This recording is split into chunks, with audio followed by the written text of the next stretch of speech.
Hello friends, good morning, जय Shri Krishna, Radhe Radhe. I hope सभी अच्छे एवं स्वस्थ होंगे और आपकी तैयारी भी ज़ोरों से चल रही होगी। हेलो विद्यार्थी, आप इस वीडियो के माध्यम से आप नोट्स बना सकते हो। यह वीडियो आपके लिए अति महत्वपूर्ण होगी। यह वीडियो कक्षा 10th के विद्यार्थियों के साथ साथ कंपटीशन की तैयारी करने वाले विद्यार्थियों के लिए इम्पोर्टेंट है। तो आज का सेशन स्टार्ट करते हैं। तो आज का टॉपिक्स है रासायनिक अभिक्रियाओं के प्रकार, टाइप्स ऑफ केमिकल रिएक्शन। तो रासायनिक अभिक्रियाओं के कितने प्रकार हैं, रासायनिक अभिक्रियाओं के प्रकार दिए बताए हैं। तो फर्स्ट रिएक्शन है, रासायनिक अभिक्रिया है संयोजन अभिक्रिया, एडिशनल रिएक्शन। पहले कौन सी है? संयोजन अभिक्रिया। तो संयोजन अभिक्रिया किसे कहते हैं? संयोजन में क्या होगा? योग। एडिशन बताता है योग। तो इसमें क्या होगा? तो ऐसी रासायनिक अभिक्रिया जिसमें दो या दो से अधिक अभिकारक क्या होते हैं? अभिकारक क्या होते हैं? क्रिया करने वाले पदार्थ अभिकारक कहलाते हैं। तो दो या दो से अधिक अभिकारक आपस में संयोग का मतलब जुड़ना, जुड़कर संयोग करके एक ही उत्पाद बनाते हैं, संयोजन अभिक्रिया कहते हैं। तो इसमें क्या होते हैं? दो या दो से अधिक अभिकारक आपस में संयोग करके एक उत्पाद का निर्माण करते हैं, उसे संयोजन अभिक्रिया कहते हैं। देखो फर्स्ट एग्जाम्पल है कोयले का दहन। तो कोयले का दहन करते हैं तो कार्बन में, कोयले में क्या होता है? कार्बन। तो इसका सूत्र होता है सी।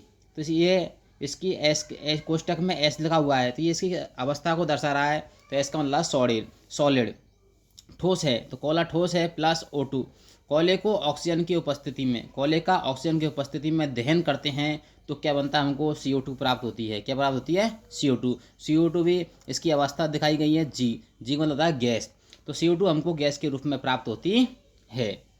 नेक्स्ट अभिक्रिया है जल का निर्माण। ये संयोजन अभिक्रिया का ही उदाहरण है। इसमें क्या होता है? जल का निर्माण। तो 2H2 क्या है? 2H2 गैस है, हाइड्रोजन गैस। जब दो गैसों को आपस में संयोग करके अभिक्रिया कराई जाती है तो क्या होता है? जल का निर्माण होता है। तो 2H2 गैस है और O2 भी गैस है। क्या है? O2 भी गैस है। जब दोनों गैसों को आपस में मिलाकर क्रिया कराई जाती है, अभिक्रिया कराई जाती है तो क्या बनता है? 2H2O, जल का निर्माण होता है। क्या होता है? जल का निर्माण होता है। तो ये हो गई संयोजन अभिक्रिया। तो संयोजन में क्या होती है? ऐसी अभिक्रिया जिसमें दो या दो से अधिक अभिकारक आपस में संयोग करके एक एकल उत्पाद का निर्माण करते हैं, उसे संयोजन अभिक्रिया कहते हैं। आपके ये समझ में आ गई होगी संयोजन अभिक्रिया, आशा करता हूँ। नेक्स्ट अभिक्रिया है वियोजन अभिक्रिया। देखो वियोजन का मतलब टूटना या तोड़ना। तो इसमें क्या होता है? इसमें एकल उत्पाद होता है। इसमें क्या होता है? केवल सिंगल उत्पाद। क्या होता है? एकल उत्पाद। तो ऐसी रासायनिक अभिक्रिया जिसमें एकल अभिकारक टूटकर दो या दो से अधिक उत्पाद का निर्माण करते हैं, उसे वियोजन अभिक्रिया कहते हैं। तो इस अभिक्रिया में क्या होता है? केवल एक अभिकारक पदार्थ होता है, एक पदार्थ होता है, उसकी अभिक्रिया कराई जाती है और अभिक्रिया कराने के बाद उसमें क्या होता है? उसका जो उत्पाद होता है, नया पदार्थ बनता है, वह दो या दो से अधिक पदार्थों में विभक्त हो जाता है।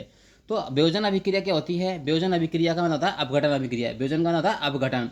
तो इसमें एक पदार्थ का क्या अपघटन किया जाता है? इसमें तो एक पदार्थ को तोड़ा जाता है अभी किसी अभिक्रिया के द्वारा, जिससे दो या दो से अधिक नए पदार्थों का निर्माण होता है, उसे ही वियोजन अभिक्रिया कहते हैं।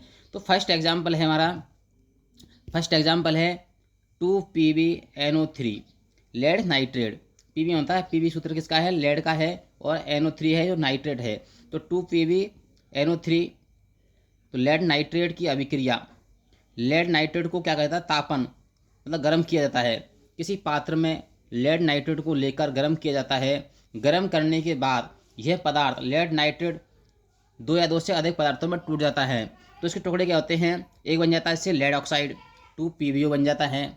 और नेक्स्ट पदार्थ बनता है 4NO2 nitrate, nitrogen dioxide, NO2। तो NO2 बन रहा है और PbO, तो क्या बन रहा है? लेड ऑक्साइड, नाइट्रोजन डाइऑक्साइड और ऑक्सीजन गैस निकलती है। जब हम इसको लेड नाइट्रेट को किसी पात्र में लेकर गर्म करते हैं तो दो पदार्थ का निर्माण होता है, लेड ऑक्साइड और नाइट्रोजन डाइऑक्साइड, और इससे ऑक्सीजन गैस निकलती है। नेक्स्ट एग्जाम्पल है कैल्शियम कार्बोनेट, चूना पत्थर को क्या किया जाता है? गर्म किया जाता है। हम देखो चूना पत्थर को गर्म किया जाता है। आपने देखो अपन घर पोतने की कलई आती है, क्या आती है? कली, वो क्या होता है? चूना पत्थर होता है। तो उसको अपन क्या करते हैं? उसमें पानी डालते हैं, है, पानी डालते हैं तो उसमें क्या होता है, CO2 गैस निकलती है। तो इसको क्या होता है, चूना पत्थर होता है, उसको क्या किया, गर्म किया जाता है। चूने पत्थर को गर्म करने के बाद क्या बनती है, कलई बनती है। वो क्या होता है, जो कली होती है बुझा हुआ चूना होती है, तो चूना पत्थर होता है, बिना बुझा होता है। तो कैल्शियम कार्बोनेट होता है, चूना पत्थर होता है। इसको ऊष्मा दी जाती है। क्या दी जाती है इसको, ऊष्मा देने पर। तो यह क्या होता है, कैल्शियम ऑक्साइड। कैल्शियम ऑक्साइड ये क्या है, बुझा हुआ चूना है, और इससे क्या निकलती है, CO2 गैस निकलती है। ये भी क्या है, वियोजन अभिक्रिया का एग्जाम्पल है। नेक्स्ट है FeSO4, फेरस सल्फेट को गर्म किया जाता है। फेरस सल्फेट को गर्म करने पर ये फेरक ऑक्साइड में बदल जाता है, और इससे क्या होती है, SO2 गैस निकलती है, और SO3 गैस भी निकलती है। सल्फेट, SO2 और SO3 गैस निकलती है। ये हो वियोजन अभिक्रिया के एग्जाम्पल। ये भी अभिक्रिया आपके समझ में आ गई होगी, मैं ऐसा करता हूँ। नेक्स्ट अभिक्रिया है विस्थापन अभिक्रिया, रिप्लेसमेंट अभिक्रिया। इसमें क्या होता है, विस्थापन एक पर, तो ऐसी रासायनिक अभिक्रिया जिसमें एक अभिकारक में उपस्थित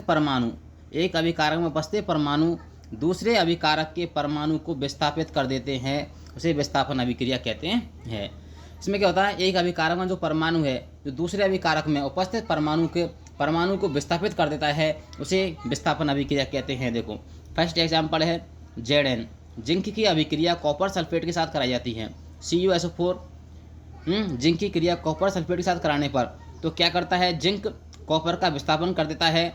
तो जिसमें क्या कर, जिंक ने कॉपर का विस्थापन करेगा तो क्या बन गया, जिंक सल्फेट ZnSO4 बन गया, और प्लस कॉपर को अलग कर दिया। इसने क्या कर दिया, कॉपर की जगह जिंक ने ले ली, तो इसने कॉपर ने क्या कर दिया, वो जिंक ने कॉपर का विस्थापन कर दिया, इसलिए इसे विस्थापन अभिक्रिया कहते हैं। नेक्स्ट अभिक्रिया है Fe, फेरिक। ये क्या है, आयरन। जब आयरन की अभिक्रिया कॉपर सल्फेट के साथ कराई जाती है, जब आयरन की अभिक्रिया कॉपर सल्फेट के साथ कराई जाती है तो क्या करता है, तो आयरन कॉपर को विस्थापित कर देता है, तो क्या बन जाता है, FOSO4, आयरन सल्फेट बन जाता है, और कॉपर अलग हो जाता है, विस्थापित हो गया। नेक्स्ट अभिक्रिया है कॉपर सल्फेट। क्या है, कॉपर सल्फेट की अभिक्रिया जिंक के साथ कराई जाती है। कॉपर सल्फेट की अभिक्रिया जिंक के साथ कराई जाती है, तो क्या बनता है, ZnSO4। क्या बनता है, ZnSO4 बनता है, और कॉपर को अलग हो जाता है। क्या हो जाता है, कॉपर अलग हो जाता है। ये ऊपर वाली अभिक्रिया है, या उल्टा, इसमें कॉपर सल्फेट को पहले लिया है और जिंक को बाद में लिया है। तो इसमें जिंक ने क्या कर दिया, कॉपर को विस्थापित कर देता है, जिससे ZnSO4 बन जाता है, और कॉपर अलग हो जाता है। ये भी विस्थापन अभिक्रिया, ये भी आपके समझ में आ गई हुई, मैं आशा करता हूँ। नेक्स्ट अभिक्रिया है द्विविस्थापन अभिक्रिया। द्विविस्थापन अभिक्रिया देखो, तो ऐसी रासायनिक अभिक्रिया जिनमें दोनों अभिकारकों के परमाणु आपस में विस्थापित हो जाते हैं। इसमें क्या होते हैं, आपस में विस्थापित होते हैं, आपस में क्या होते हैं, विस्थापन होता है।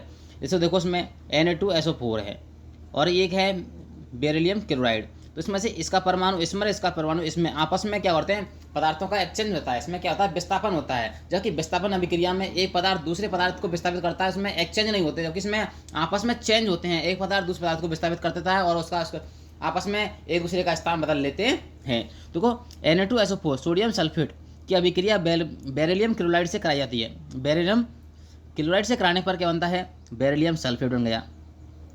इसने क्या किया, क्लोराइड ने सल्फेट की जगह ले ली, किस ले ली, सल्फेट की जगह ले ली, जबकि सल्फेट ने क्या कर लिया, क्लोराइड की जगह ले ली। देखो तो यह बन गया Na2Cl,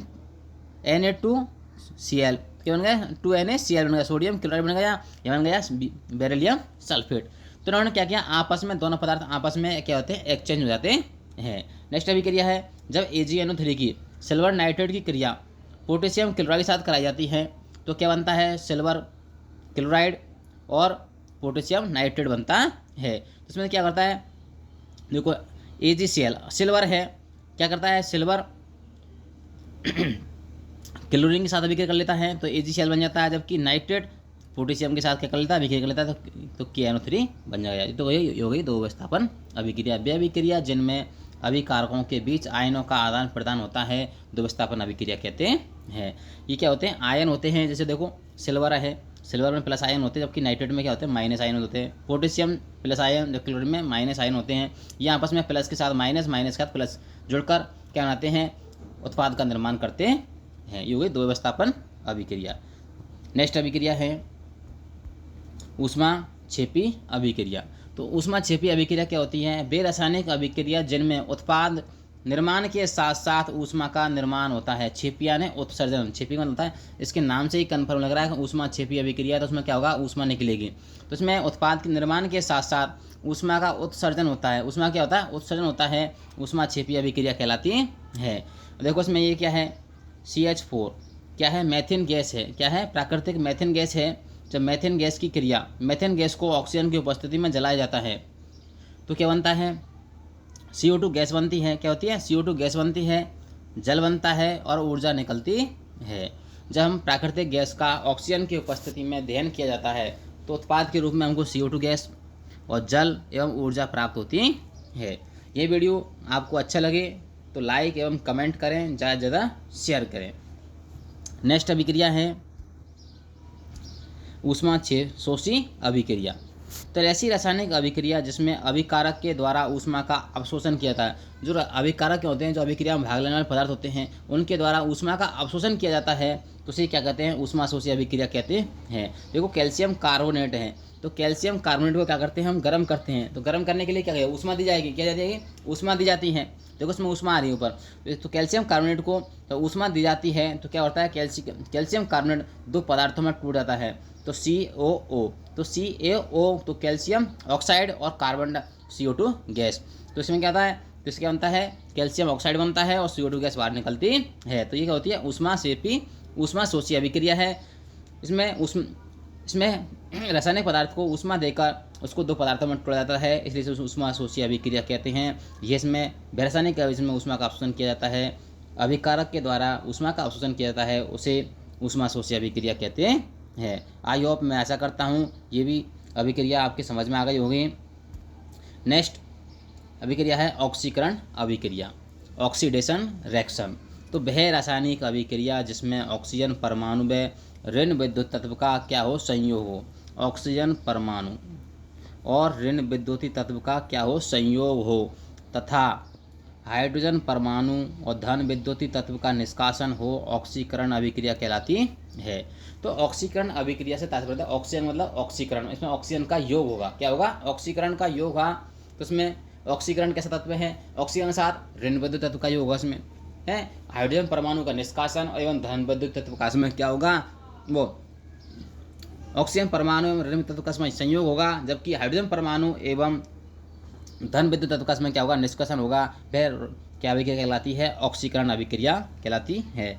इसको हम 4 एग्जाम्पलों के द्वारा इस अभिक्रिया को समझते हैं। देखो फर्स्ट अभिक्रिया है, इसमें क्या हो रहा है? रासायनिक इसमें ऑक्सीजन परमाणु का क्या हो? योग हो। देखो कॉपर की अभिक्रिया ऑक्सीजन के साथ कराई जाती है। कॉपर की अभिक्रिया ऑक्सीजन के साथ कराते हैं। देखो तो कॉपर है, जब कॉपर की इसमें देखो कॉपर के साथ ऑक्सीजन का योग हो रहा है, तो 2Cu+O2 की अभिक्रिया कराई जा रही है। इसको गर्म किया जाता है तो क्या बन रहा है? COU, कॉपर ऑक्साइड बन रहा है। इसमें क्या हो रहा है? ऑक्सीजन का योग हो रहा है, नहीं हो रहा है।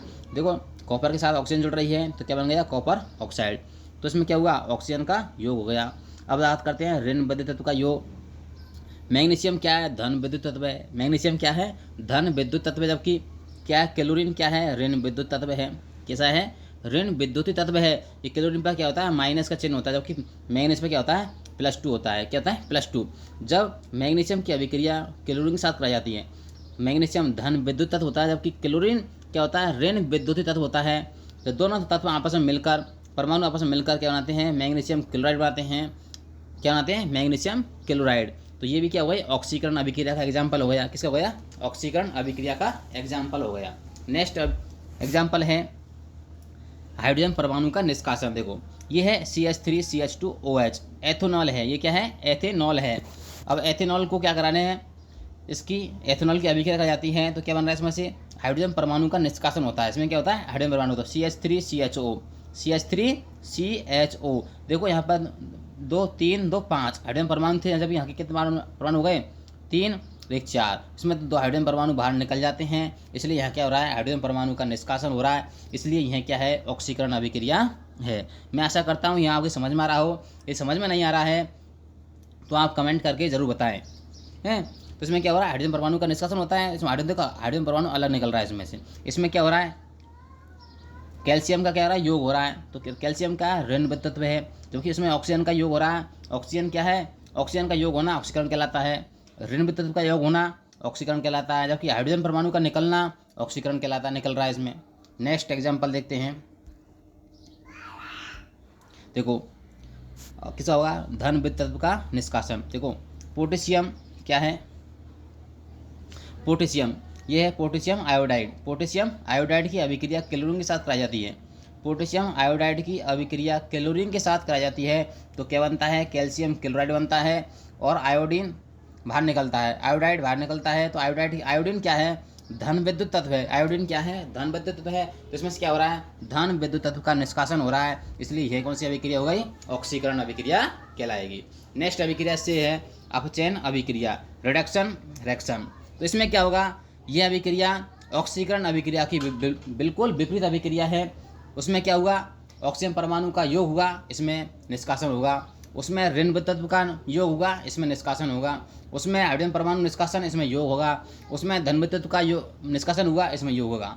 तो भय रासायनिक अभिक्रिया जिसमें हाइड्रोजन परमाणु का क्या हो, योग हो, धन विद्युत तत्व का संयोग हो एवं ऑक्सीजन परमाणु तथा ऋण विद्युत तत्व का निष्कासन हो, अपचयन अभिक्रिया कहलाती है। बिल्कुल ऑक्सीजन अभिक्रिया की, ऑक्सीकरण अभिक्रिया की बिल्कुल अपोजिट अभिक्रिया है। उसमें क्या हुआ, हाइड्रोजन परमाणु निष्कासन हुआ, जबकि इसमें हाइड्रोजन परमाणु का क्या हो रहा है, योग हो रहा है। जब कॉपर ऑक्साइड के साथ कॉपर ऑक्साइड की अभिक्रिया हाइड्रोजन परमाणु के साथ कराते हैं तो उसमें क्या होता है, कॉपर प्लस जल बनता है। क्या बनता है, कॉपर और जल बनता है। इसमें क्या हो रहा है, हाइड्रोजन परमाणु का योग हो रहा है। देखो कॉपर ऑक्साइड के साथ हाइड्रोजन परमाणु जुड़ रहा है तो इसमें क्या हो रहा है, योग हो रहा है। तो ये क्या कहलाएगी, अपचयन अभिक्रिया कहलाती है। नेक्स्ट एग्जाम्पल समझते हैं। और देखो क्लोरीन की अभिक्रिया मैग्नीशियम के साथ कराते हैं तो क्या बनता है, मैग्नीशियम क्लोराइड बनता है। क्या बनता है, मैग्नीशियम क्लोराइड। देखो मैग्नीशियम क्या है, धन विद्युत तत्व है। क्या है, मैग्नीशियम धन विद्युत तत्व है, जबकि क्लोरीन क्या है, ऋण विद्युत तत्व है। तो इसमें क्या हो रहा है, इसका मैग्नीशियम का योग हो रहा है, धन विद्युत तत्व का योग हो रहा है। तो क्या बन रहा है, यहाँ इसमें क्या हो रहा है, अपचयन होता है। तो यहाँ अभिक्रिया अपचयन अभिक्रिया कहलाएगी। नेक्स्ट अभिक्रिया है MgO। तो मैग्नीशियम ऑक्साइड की अभिक्रिया कराई जाती है तो क्या बनता है, मैग्नीशियम और ऑक्सीजन अलग निकल रही है, मैग्नीशियम प्लस ऑक्सीजन O2, ये O2 हो जाएगा। इसमें क्या हो रहा है, ऑक्सीजन का निष्कासन हो रहा है। क्या है, ऑक्सीजन का निष्कासन होगा तो क्या कौन सी अभिक्रिया कहलाएगी, अपचयन अभिक्रिया कहलाएगी। 2MgO की अभिक्रिया कराई जाती है तो उसमें मैग्नीशियम प्लस ऑक्सीजन प्राप्त होती है। उसमें से क्या हो रहा है, ऑक्सीजन निकल रही है मैग्नीशियम ऑक्साइड में से, तो यह अपचयन अभिक्रिया कहलाती है। नेक्स्ट अभिक्रिया है 2FeCl3 + H2। तो इसमें फेरिक क्लोराइड की क्रिया हाइड्रोजन के साथ कराई जाती है। फेरिक क्लोराइड की क्रिया हाइड्रोजन के साथ कराई जाती है। तो हाइड्रोजन क्या है, हाइड्रोजन धन विद्युत तत्व है। कैसा है, धन विद्युतीय तत्व है। कैसा है, धन विद्युत तत्व है। उसमें क्या होगा, अब देखो ये क्या है, तत्व इसमें योग हो रहा है तो कहता है 2FeCl2, तो ये बन गया फेरिक क्लोराइड बन गया। जबकि इसमें से क्या हो रहा है, Cl3 ऋण विद्युत निकल रहा है। क्या निकल रहा है, ऋण विद्युत तत्व है, Cl- हाइड्रोजन के साथ Cl निकल रहा है बाहर।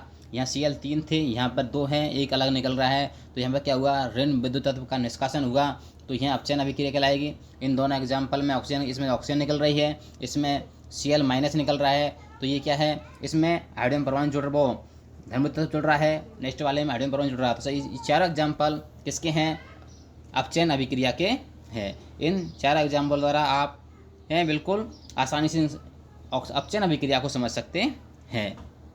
मैं आशा करता हूँ यह अभिक्रिया आपके ऑक्सीकरण अपचयन अभिक्रिया आपके अच्छे से समझ में आ गई होगी।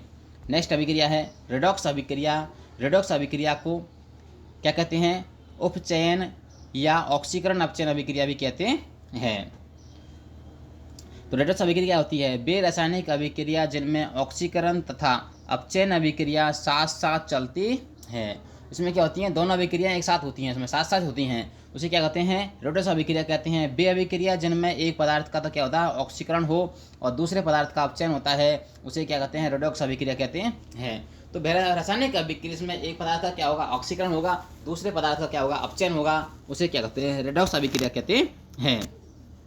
देखो अभिक्रिया है कॉपर ऑक्साइड की क्रिया हाइड्रोजन के साथ कराई जाती है। कॉपर ऑक्साइड की क्रिया हाइड्रोजन के साथ कराई जाती है तो कॉपर प्लस जल बनता है।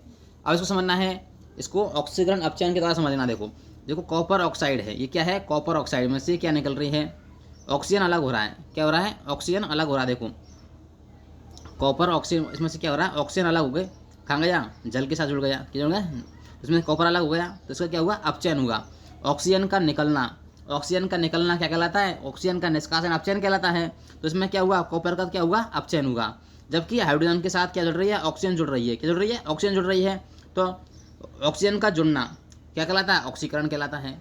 तो इस अभिक्रिया में कॉपर का तो क्या हुआ है, अपचयन हुआ है, जबकि हाइड्रोजन परमाणु का क्या हुआ है, ऑक्सीकरण हुआ है।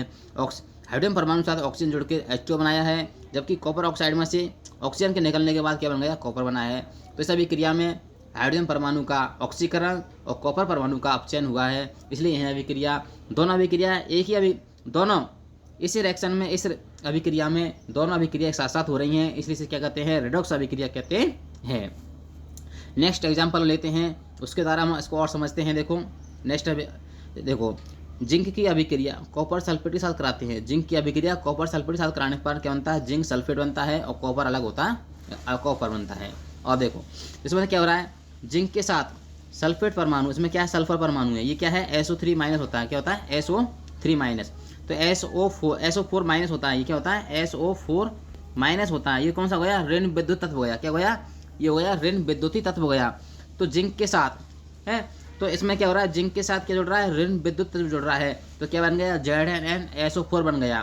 तो इसमें क्या हुआ, इसका ऑक्सीकरण हुआ।